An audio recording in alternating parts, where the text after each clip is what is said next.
Hi, I'm Clayton Christensen. I teach at the Harvard Business School in Boston, and I love to think about innovation. I'm accompanied today by two really wonderful friends. Karen Dillon formerly was the executive editor of the Harvard Business Review.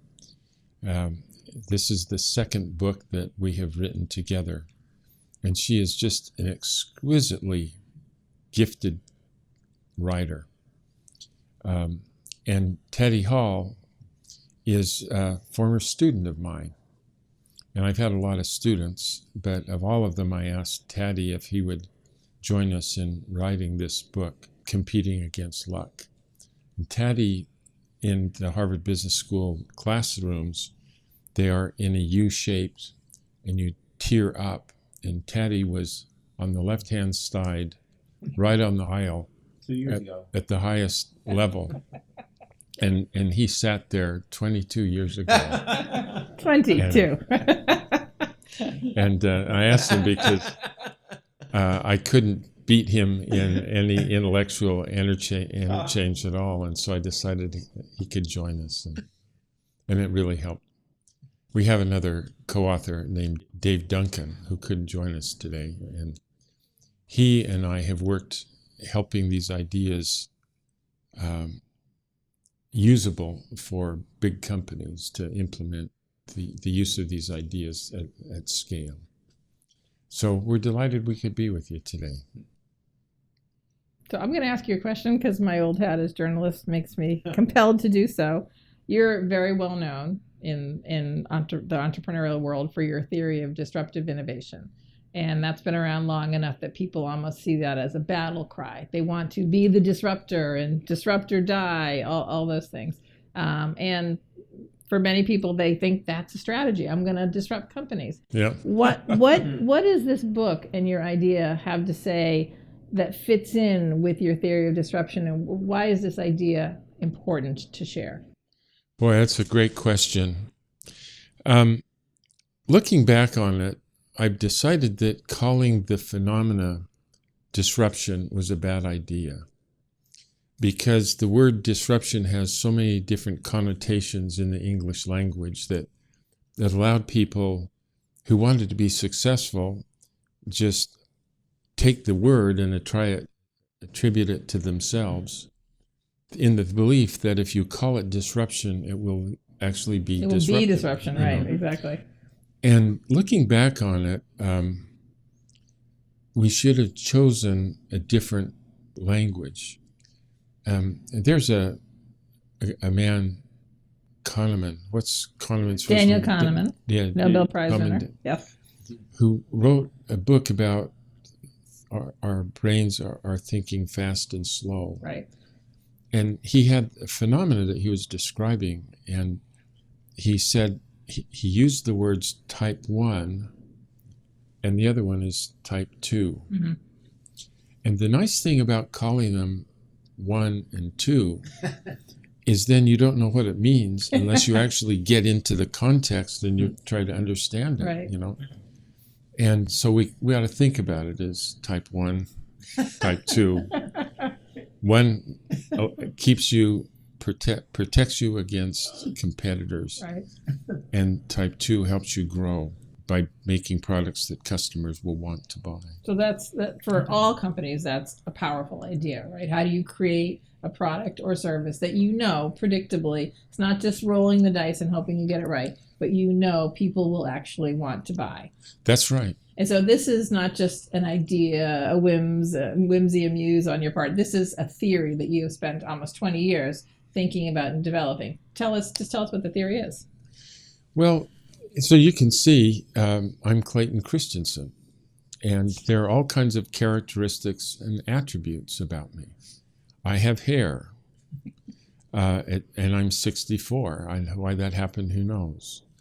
I'm 6 feet 8 inches tall, which is bad news because when I came into this room, I knocked my head off. I'm heavier than my wife would like me to be. We have 5 children. The youngest, Katie, unfortunately decided to go to Columbia. And I have a lot of other characteristics and attributes, but none of my characteristics and attributes have yet caused me to go out and buy the New York Times today.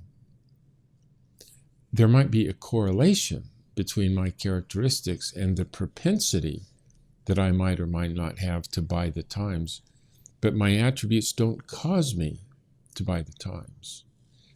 And what causes us to buy products or services is, every day stuff happens to us. Jobs arise in our lives that we need to, and we have to get these jobs done.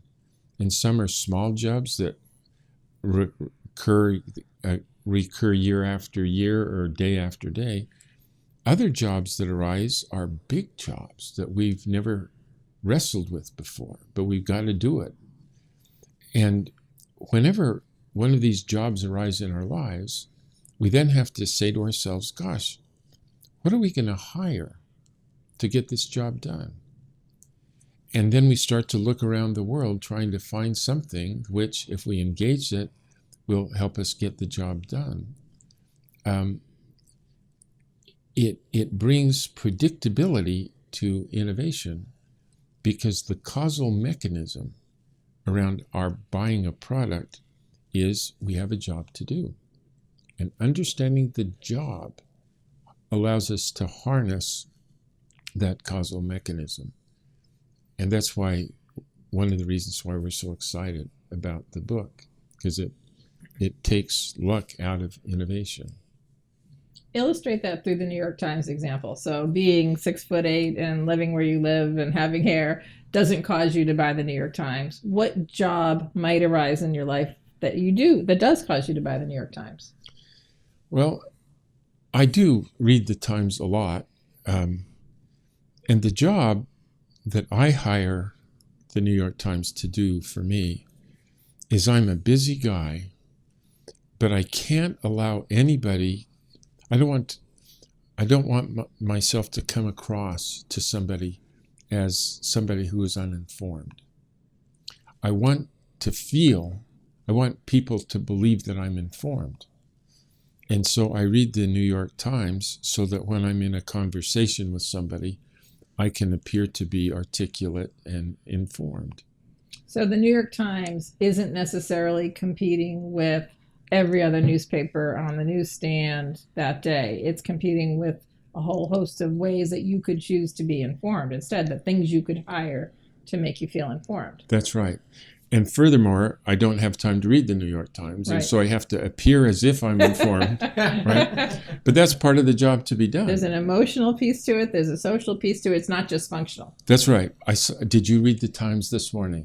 Then I'll feel really bad if I haven't. Then the answer is, of course I did. Yeah, that's right. It's important, actually. I know as a former journalist, we used to always talk about we want people to want to read our publication before lunchtime because they don't want to feel dumb in the lunchroom or, when they have lunch, but they want to be informed for the day. Mm-hmm. That's a really big intangible social and emotional piece of the job to be done that they would hire our publication for. See, and then there's another job that arises in my life, which is I had to go to and from work on a bus.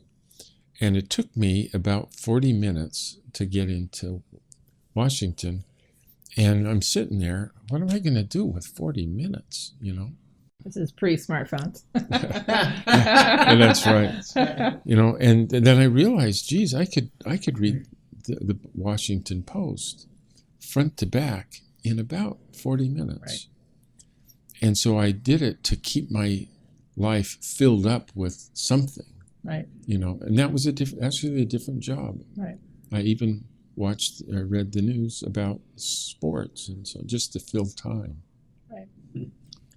Well, that's a story. We were talking earlier about the story of innovation. The story for the New York Times to understand why you hired them, or the Washington Post, they have to picture you, the person, choosing to hire them before, during, and after that moment to understand all of the circumstances. And those are two very different circumstances in which you would choose to hire that product or service. If they don't understand those two parts, those two different jobs that you're hiring it for, they may never successfully reach or innovate for you. Yeah, you'll try to innovate on dimensions of performance that are irrelevant to what people do, It's things that they think they're adding more bells and whistles, but that don't help you feel more informed or kill your 40 minutes is the right amount of time. Yeah. An hour is too long. Yeah. You feel like you wasted your money because you didn't get to read the whole paper. Yeah. But that's important. And one time, I remember, this is before the theory of jobs to be done coalesced in our minds, but I remember on the bus, as we were planning to go back to Boston and buy a home, and I noticed that in the Washington Post, there was a section on real estate. And, you could do that, but it was very clumsy and thick, and the Post was about this thick, and this was in there somewhere. And then I saw somebody who had the equivalent of the realtor. That's the only thing it did. Right. And I realized that the Post actually competed against a very different competitor. Right. You would think the Post was only competing against the New York Times and Miami Herald or whatever the major papers, but it's actually competing against this small circular, the realtor, for the job of help me see what good real estate's available right now. Yeah. This is totally off the subject. But can I tell it to you? Tell it. So here we are in Boston, and the Red Sox might actually go to the postseason. Not yet. That's right. He lives in New York. I'm a diehard Red Sox. And Boston just deflates if we don't get there, right? And so you've got 3 million people praying religiously every night that if God would please, help us win. But there's another job that arises in all of our lives, but you see it in Chicago when people go to see the Chicago Cubs play, and they never win. But the job is, I just want to hang out with my friends and drink beer. Yeah. And if that's your job, you go to Wrigley Field. Yeah. And it doesn't matter whether the Cubs wins or loses, and it does year after year after year, they lose.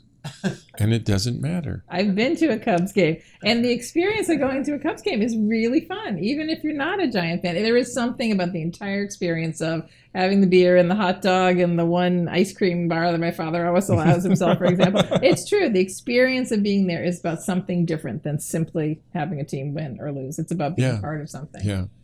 Let me just ask you, why is this a big deal? Why is it a big deal to offer up a theory on innovation, and why is it still a question in the year 2016? Why do people have to care about this? That's a great question, and I think the drive for it is that every company needs to grow for all kinds of reasons. You have to grow in order to provide pathways for your employees to grow and for your investors to grow. There are all kinds of reasons why you need to do that. And when I became an academic and dove into what academia could say about this problem, the best that was offered was that you have to, some win, some lose, so you just have to put a lot of flowers in the garden and see which one bubbles up and pick those. And I just couldn't content myself with the belief that success is unpredictable. That if we could just articulate the causal mechanism behind successful innovation, those successful innovations will be the mechanism for helping a company grow. And so we approached this, starting 20 years ago, and the research was a very different process than what I followed in the Innovator's Dilemma. Because the Innovator's Dilemma was just filled with data. And I built a database that was not a sample of the industry. It was a complete census of the industry.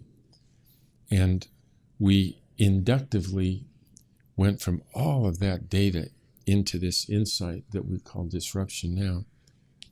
Here, it seemed the problem was really quite different, and that is the data that you need to decide to predict whether a company will to buy your product or not isn't in written numerical data.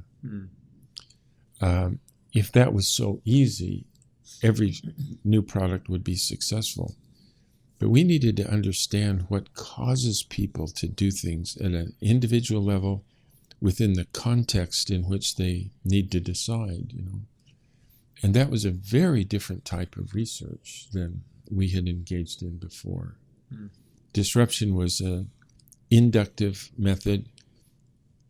Competing against luck was a deductive method, where we started with an observation that we and our friends Bob Mesta together developed. And then we kept testing it against situations that companies and customers found themselves in. And in that deductive way, we came up with this. And maybe that answers the question I asked myself sometimes. Because you guys collaborated on a hugely successful Harvard Business Review article that won the McKinsey Prize and then very quickly became a book, maybe in a year or so. You and I wrote an article on jobs 11 years ago. And so I've been asking myself, how come Karen and Clay were able to turn that article into a book in a year and it took us over a decade? And the only difference I can find is your partner maybe wasn't so bright. But is there something about the nature of the data we had to walk through, or does that partially explain why it took us so long to go from the initial idea all the way to having a fully fledged theory, or how do you explain that? Yeah, boy, it's a great question. So this is my cut on why it took so long to do this. And that is, if I watch a customer do something, and then I watch another customer do something, and then another one, and then I might want to ask myself, well, what do they three have in common? Then maybe there's a pattern there, And so then I can observe another customer and another, and then say, does the pattern still hold, and so on. But if you search for understanding in that way, always you're making statements about correlation. Right. And if we add more pieces of data, does that make it more valid, And really to understand what's causing things to happen, that doesn't ever emerge from correlation.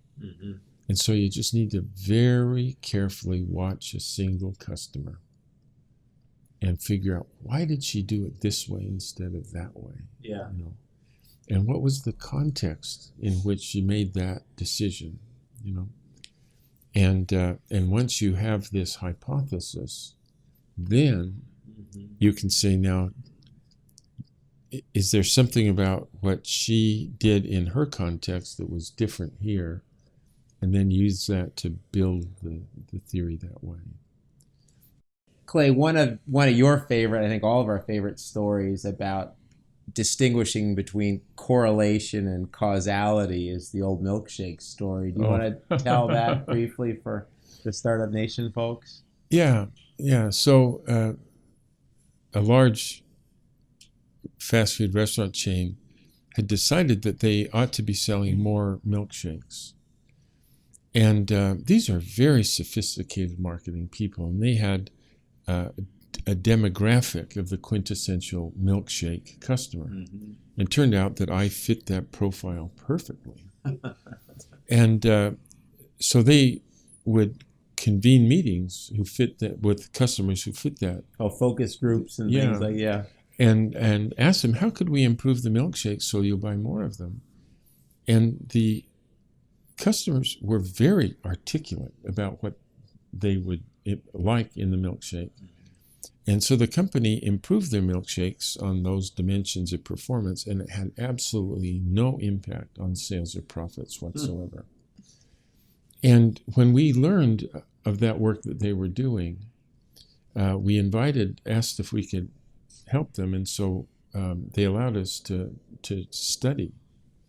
And so one of our colleagues stood in a restaurant for 18 hours one time and took very careful notes about what time did they buy the milkshake, what were they wearing, were they alone, did he buy other food with it, they were almost all male, did they eat it in the restaurant or did they go off with it?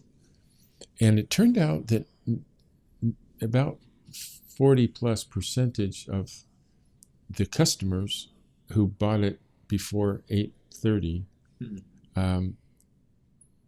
all had the same job to do. And that is, they had a long and boring drive to work. And they just needed something to do while they're driving to keep them engaged with the road and with life. And one hand had to be on the wheel, but I have another hand, and what am I going to do with it, you know? And so we'd ask them, well, when you have this job to do, there's a long and boring drive to work, and you don't come here to hire this milkshake, what do you hire? And one guy said, yeah, last week I hired a banana to do the job. But don't ever hire bananas because they're gone in a minute. You know, you're hungry by 7:30. Another guy said, don't tell my wife, but I hire a milkshake so that I don't fall asleep too. You know, there are all kinds of things that people hired the milkshake to do. But when they have this job, sometimes they'd hire the milkshake. Sometimes they hire a banana, bagels, Snickers bars, coffee to get the job done. And when you looked at it in this way, we realized that from the perspective of the fast food company, McDonald's competes with Wendy's, competes with Burger King. From the customer's job perspective, for this morning job to be done, the milkshake competes in the customer's mind against bananas and bagels and Snickers bars and coffee and boredom. Sometimes they hire boredom to do the job, you know. And once you realize from the customer's perspective that there's a job, and you compete for the customer, for the business of the customer, by beating people who otherwise you thought we don't compete against them at all. From the customer's point of view, they really do. Yeah. And that then helps you know how to improve the product on dimensions of performance that are salient to the customer, or said it better, salient to the situation that they find themselves in. Right. Because sometimes the customer don't realize it's not the right unit of analysis. That's right. Yeah. Yeah, it's interesting on that. One of the things that triggers in the way you described it, the way that the milkshake competes against the candy bar and the banana and the bagel, is when I hear clients using the word category, or we're in this category, I'm always quick to say, are you describing, is that category from the customer's job? Because that's a very different category. Or is the category of the stuff that's next to you on the shelf? Right? Absolutely right. And jobs theory really gives you a very different way to answer that question. Yeah, absolutely right. You know, I love peanut butter, and I like to have lunch. You know, and so when I go to the supermarket, the question is, what am I going to put on this sandwich? Yeah. You know, and in my mind, should I do meat? There's some deli meat or some ham or jerky. You know, or should I put mayonnaise on it? Yeah. You know, all kinds of different things I could put on it. But I go to the peanut butter. Yeah. You know, and the other things that I could buy are all around the. Yeah. Except for me, I have a job to do. Yeah. And peanut butter fills me up. I don't have to eat anything more all day long. You know.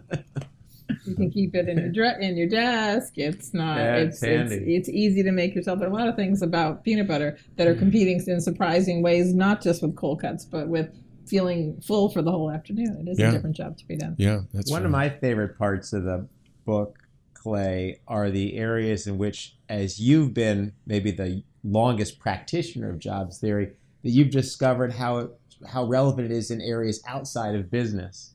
And maybe you could talk about one or two of those. I remember you telling this story of, which I love and I tell all the time, is what's the job we hired our house to do? And there was another story you have about building the playhouse. I think it was with Spence in the backyard. Yeah. But do you want to tell one of those or a story about using jobs outside of the business context? Because that really shows the breadth of relevance of the theory, I think, and it's fun. That's a great. These are both real wonderful stories that helped us understand the job as we're trying to put all of this together. So Christine and I neither had money in our backgrounds, and but we wanted to buy a home when we finished our school here, and there just was no way in the world we could afford it, and we didn't have family money that we could borrow. But finally we found in Belmont, Massachusetts, a home that was an absolute wreck. The owner had lived there for 40 years, never did anything to it. They both died close to each other. And so we had to strip all of the walls back to the plaster.